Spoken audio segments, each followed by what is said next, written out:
জেনাকারী যার আ জেনা সম্পর্কে সমাজের অধিকাংশ মানুষ অবগত রয়েছেন। এমন লোককে এড়িয়ে চললে কোনো গুনাহ হবে বা তার সাথে সম্পর্ক কেমন হবে আমাদের?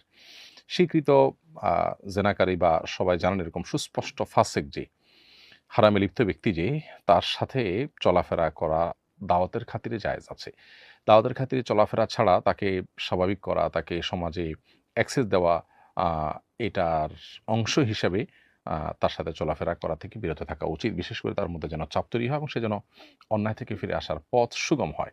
সেই জায়গা থেকে আ তার সাথে সম্পর্ক আপনার দূরত্বের সাথে সম্পর্ক বজায় রাখা কিংবা তাকে এড়িয়ে চলা, অন্তত খারাপ মানুষের সঙ্গ থেকে দূরে থাকার জন্য, তাকে সংশোধনের সুযোগ করে দেওয়ার জন্য এটি আ করা উচিত আমাদের। সেই সাথে তার সাথে মেশা যদি হয়, সে মেশা যদি হয় তাকে সংশোধনের পথে আনার জন্য, তাকে দাওয়াত দেওয়ার জন্য, মনে হয় যে মিশলে তাকে ফিরিয়ে আনা যাবে, তাহলে সেক্ষেত্রে সে মেশাটা বরং প্রশংসনীয় হবে। মোট কথা ইন্নামাল আমালু বিন্নিয়াতি হাদিসের আলোকে এখানে সিদ্ধান্ত নিতে হবে। অর্থাৎ আপনি যেটাই করবেন সেটা উদ্দেশ্যের উপর নির্ভর করবে। তাকে সংশোধন করার জন্য যদি কোনো কাজ করার দরকার হয় সেটা করবেন।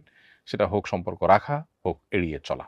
এটা নির্ভর করে নিয়তের উপরে। তবে কোনো অবস্থাতেই খারাপ কাজ করে একটা মানুষ আ পরিচিতি পেয়েছে বা established হয়েছে খারাপ মানুষ হিসেবে, এরপরও তার সাথে আপনি একেবারেই স্বাভাবিক সম্পর্ক রাখতে পারেন না। অন্তত তার প্রতি ঘৃণা এবং ঘৃণা থেকে দূরত্ব এটি আপনার মধ্যে বাই ডিফল্ট থাকতে হবে। এটা আপনার ঈমানের দাবি। নবী করিম সাল্লাল্লাহু আলাইহি ওয়াসাল্লাম বলেছেন, "মান রাআ মিনকুম মুনকারান ফালইয়ুগাইয়িরহু বিয়াদিহি।" কেউ কোনো খারাপ কাজ দেখলে সে যেন হাত দিয়ে বাধা দেয়।